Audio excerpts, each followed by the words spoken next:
Hola estudiantes de quinto año, eh, bienvenidos a esta nuestra clase virtual número 3. Vamos a trabajar los derechos políticos y vamos con esto a comenzar a desarrollar el trabajo práctico número 1 que figura en su guía de actividades para este año, que está en el cuadernillo de actividades. Los derechos políticos nosotros los vamos a encontrar en los artículos 36, 37 y 38 de la Constitución Nacional, en el capítulo 2 de la primera parte, que se llama Nuevos derechos y garantías. Básicamente, cuando hablamos de derechos políticos, nos referimos a cuatro derechos fundamentales. El primero es la autodeterminación de los pueblos, que algo ya dijimos en la primera clase, cuando hicimos la introducción a la Constitución. La autodeterminación de los pueblos es la capacidad de una nación de elegir libremente su destino sin intervención de terceros. Esto básicamente es un proceso que abarca dos momentos claves: la declaración de independencia por parte de esa nación y el dictado de una constitución que permite la organización política y jurídica y la creación del Estado. Con el proceso de autodeterminación completo surge el segundo de los derechos, que es la nacionalidad y la ciudadanía. Y después viene, que lo vamos a profundizar más adelante, la participación ciudadana de aquellos que ejercen esa nacionalidad y esa ciudadanía a través de dos derechos que son el sufragio, que es la capacidad que todos nosotros tenemos de elegir a nuestros gobernantes y otorgarles un poder, un mandato, y la participación de todos nosotros a través de organizaciones de la sociedad civil, a la que llamamos partidos políticos, que es, según el artículo 38 de la Constitución Nacional, considerados la base fundamental de nuestro sistema democrático. Ahora nos vamos a detener concretamente en el derecho de la nacionalidad y el ejercicio de la ciudadanía, y con eso vamos a elaborar el trabajo práctico número 1.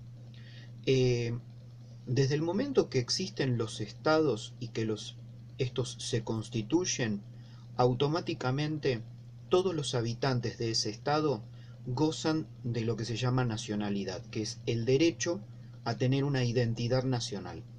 Nosotros dijimos que los derechos personalísimos son la vida y la identidad, o sea, tenemos el derecho a vivir, y por el derecho a vivir tenemos el derecho a tener un nombre. Pero a su vez también tenemos como parte de nuestra identidad el derecho a estar bajo la protección de un Estado, y eso es ser nacional de un país o tener nacionalidad de ese país. ¿De qué manera se otorgan las nacionalidades? De dos formas que son, ambas tienen su nombre en latín, que son el ius solis y el ius sanguinis. Ius es derecho, solis significa suelo o solar.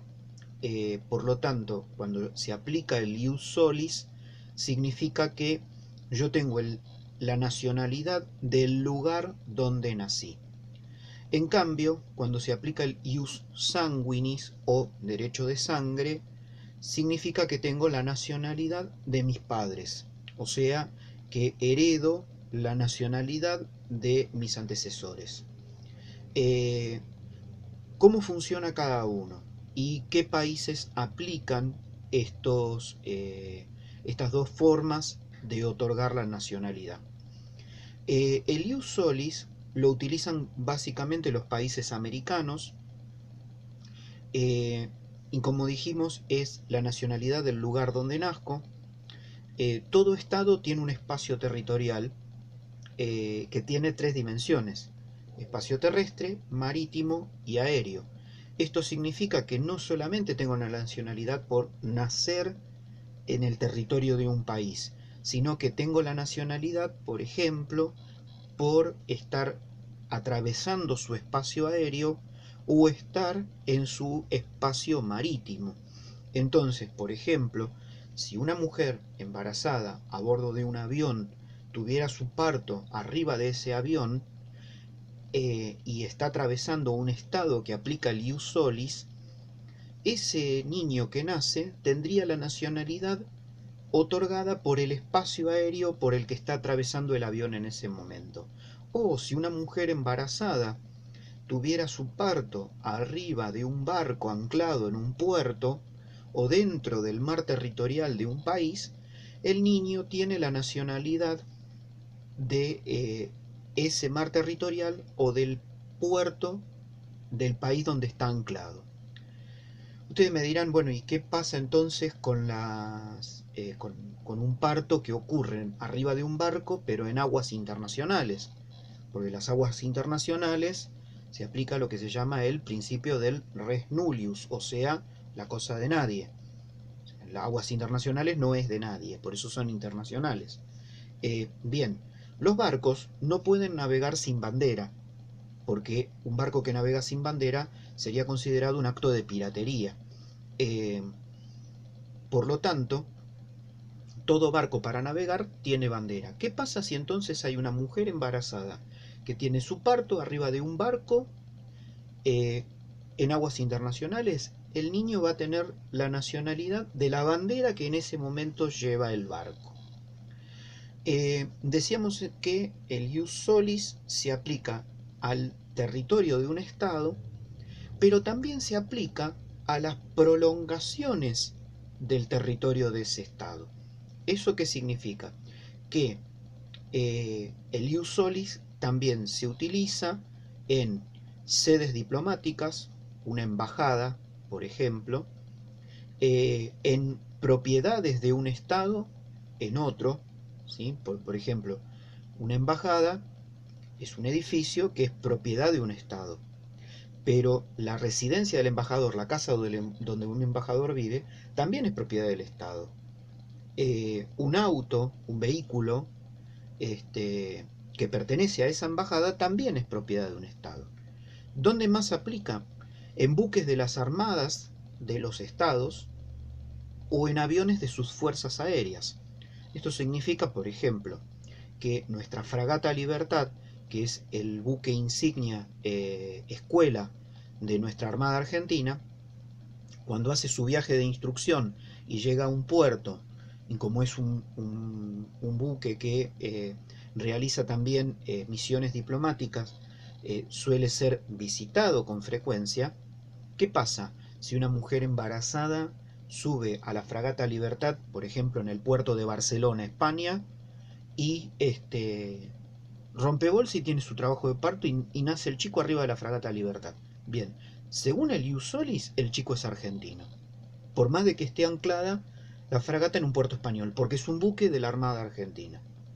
Lo mismo ocurriría, por ejemplo, si a bordo del Tango 01, que es el avión presidencial.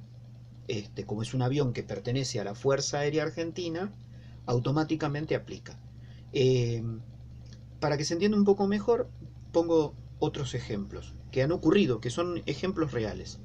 Este, un matrimonio de cubanos que eran opositores al gobierno de Cuba, opositores políticos al gobierno de Cuba, y que estaban siendo perseguidos políticamente por el gobierno cubano, piden protección al gobierno argentino a través de una figura que se llama el asilo político.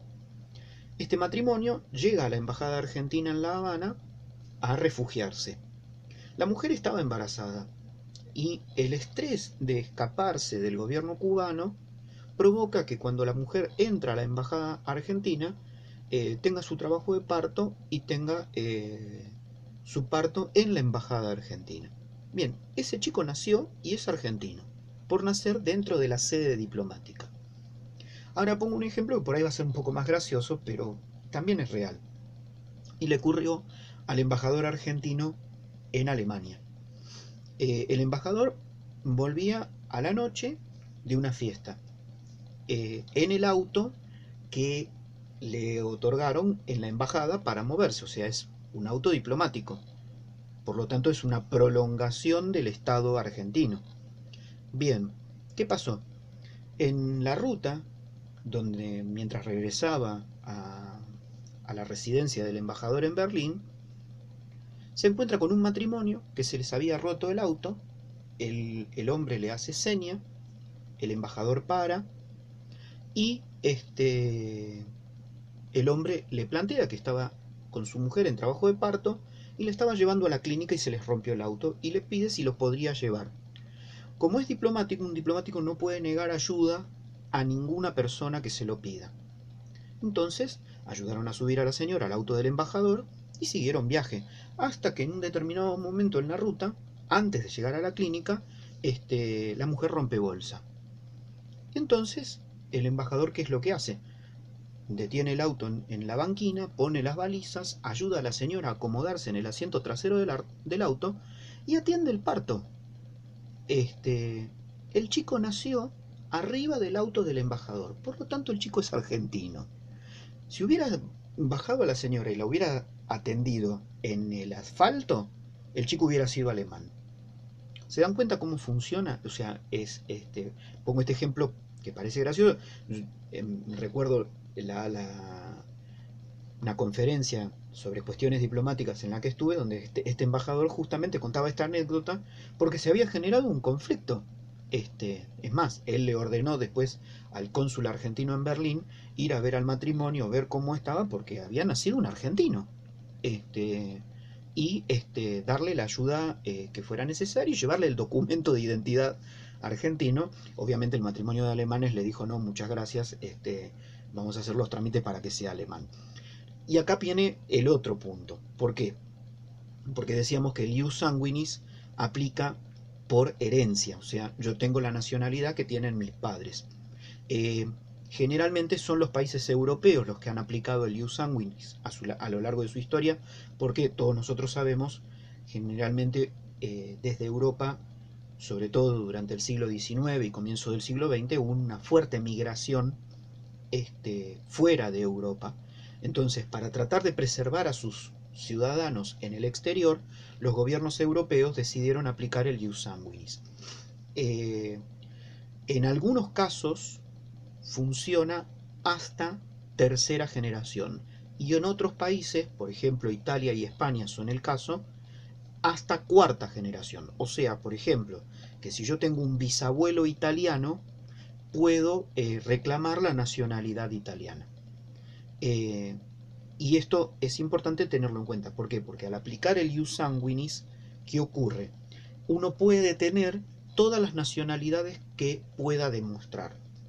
En este caso, si es hasta cuarta generación o bisabuelos, yo podría llegar a tener la nacionalidad del lugar donde nazco y hasta 6 nacionalidades más, si se diera el caso, y tener 7 nacionalidades. Lo que no me permite el derecho internacional es no tener ninguna. O sea, que porque eso se llama apatridia, que es concretamente es no tener nacionalidad. ¿Y qué pasa en ese caso si yo soy una apátrida? En ese momento, el estado en el cual yo me encuentro residiendo tiene la obligación de protegerme y darme la nacionalidad. Volviendo al ius solis, una cosa que me estaba olvidando de mencionar es que en el caso del ius sanguinis, yo puedo tener todas las nacionalidades que quiera y no entorpece. Pero en el caso del ius solis, si yo opto por otra nacionalidad, ¿eso se puede hacer? Sí, se puede. Puedo optar por otra nacionalidad. En el caso de los países que aplican el ius solis, me obliga a renunciar a mi nacionalidad de origen. Entonces en el ius sanguinis puedo tener otras sin renunciar a la de origen, pero en el ius solis, si yo me cambio de la nacionalidad, tengo que renunciar a la nacionalidad de origen. O sea, supónganse, Yo me voy a vivir a Estados Unidos y decido quedarme y obtengo la residencia y me quedo a vivir definitivamente en Estados Unidos y decido hacerme norteamericano, tengo que renunciar a la nacionalidad argentina. De la misma manera al revés, porque Estados Unidos también aplica el ius solis. O sea, un norteamericano que eligiera venirse a vivir a la Argentina, habría que ver quién sería, decide venirse a vivir a la Argentina y decide convertirse en argentino, tiene que renunciar a la nacionalidad norteamericana. Eso se llama nacionalidad por naturalización o por opción. Generalmente cuando es por nacimiento, se dice que uno es nativo, o sea, tiene la nacionalidad por natividad. La otra es la nacionalidad por opción, que es que una persona elija cambiar su nacionalidad. La ley argentina en ese sentido, mejor dicho, la Constitución argentina exige para esos casos, para las personas que optan por la nacionalidad argentina, exige por su artículo 20, que es el que regula los derechos de los extranjeros en nuestro país, que la persona tiene que tener una residencia ininterrumpida de 2 años. O sea, la persona, para poder ser considerado argentino residente y en algún momento optar por la nacionalidad argentina, perdón, dije argentino residente, no está mal, ser extranjero residente y después optar por la nacionalidad argentina, tiene que vivir de manera ininterrumpida 2 años en nuestro país. ¿Qué pasa si lleva 1 año y 11 meses y se tiene que ir a su país de origen y volver? Empiezan a contar los 2 años de cero, porque es 2 años ininterrumpidos, o sea, son 2 años que tiene que venir, instalarse en Argentina, vivir acá y no irse a ningún lado, o sea, no salir del país. Para ir finalizando con este tema, diremos que una vez que uno es nacional de un país, automáticamente está en condiciones de ser considerado ciudadano de ese país. ¿Qué diferencia hay? Yo puedo ser nacional y no ser ciudadano. Por ejemplo, un niño menor de edad en nuestro país es nacional del país, porque vive acá o nació acá y tiene la nacionalidad argentina. Pero no es ciudadano, ¿por qué? Porque no puede ejercer los derechos políticos que son fundamentalmente el sufragio y la participación en los partidos políticos, por ejemplo, siendo candidato de un partido político. Que esos son los derechos políticos del ciudadano. ¿Cuándo los empezamos a ejercer? Bueno, el sufragio sabemos que se empieza a ejercer de manera optativa a los 16 años, de manera obligatoria a los 18, y uno tendría lo que se llama la ciudadanía plena cuando alcanza la edad para ser candidato a todos los cargos electivos, que, por lo que establece nuestra Constitución, es 30 años de edad, que es la edad para ser candidato a todos los cargos electivos creados por la Constitución Nacional, para ser candidato a presidente, vice, senador nacional, diputado nacional, juez. Son los cargos que crea la Constitución y a los que un ciudadano puede aspirar a ocupar. Y por último, para ir cerrando, diremos que, y eso es algo que yo les voy a pedir en este trabajo práctico que ustedes analicen, ¿qué es lo que pasa con la migración? ¿Por qué? Porque todos nosotros sabemos que las personas optan por moverse y optan por ir de un país a otro. En ese sentido es muy claro tener en cuenta que nuestro país es un país que se dice de fronteras abiertas, porque nuestro preámbulo establece que nuestra Constitución fue dictada para nosotros, nuestra posteridad y todos los hombres del mundo que quieran habitar el suelo argentino, invocando la protección de Dios, fuente de toda razón y justicia. Eso significa que toda persona de buena voluntad que quiera vivir en nuestro país, desarrollar una industria lícita, una actividad económica, ejercer una profesión, lo puede hacer. Lo puede hacer. O sea, nosotros no tendríamos forma de restringir el ingreso de esos ciudadanos, porque significaría que para para tener una política más restrictiva, tendríamos que cambiar nuestra constitución y cambiar el preámbulo. Y acuérdense que el preámbulo es una cláusula ideológica y además es una cláusula pétrea, o sea, es una cláusula que se tiende a no modificar. Por lo tanto, es un país de fronteras abiertas. Obviamente, esto se pensó en un momento, en 1853, cuando Juan Bautista Alberdi redacta el proyecto constitucional que después es sancionado en Santa Fe el 1 de mayo de 1853, era un país que era considerado de población escasa y entonces fomentar la inmigración era una forma de aumentar nuestra población naturalmente. Es algo lógico que se piense en eso. También sabemos que el objetivo en ese momento era fomentar una migración fundamentalmente europea para avanzar hacia una sociedad más industrializada, más moderna, como se lo consideraba en ese momento. Entonces nosotros sabemos que esa migración europea tiene procesos claros, se inicia entre mediados y finales del siglo XIX, dura durante el siglo XX hasta finalizada la Segunda Guerra Mundial, porque después de la Segunda Guerra Mundial los países europeos al poco tiempo empiezan una recuperación económica y empiezan con una prosperidad económica y por lo tanto ya no hay más motivos migratorios. En la década del 60 y el 70 del siglo XX se empieza a dar una fuerte migración latinoamericana hacia la Argentina, principalmente desde los países limítrofes, y con la crisis del 2001, con la crisis económica del 2001, sabemos que la Argentina se transformó en un país de emigrantes, o sea, dejó de recibir migración para que la población argentina regresara o se fuera hacia fundamentalmente Estados Unidos y algunos países de Europa. Esto planteado es más o menos para poder entender por qué en el trabajo práctico ustedes se van a encontrar con una consigna que apunta a analizar qué es lo que está pasando con la migración en Argentina. Bien, esto ha sido todo por esta clase. Nos vamos a despedir.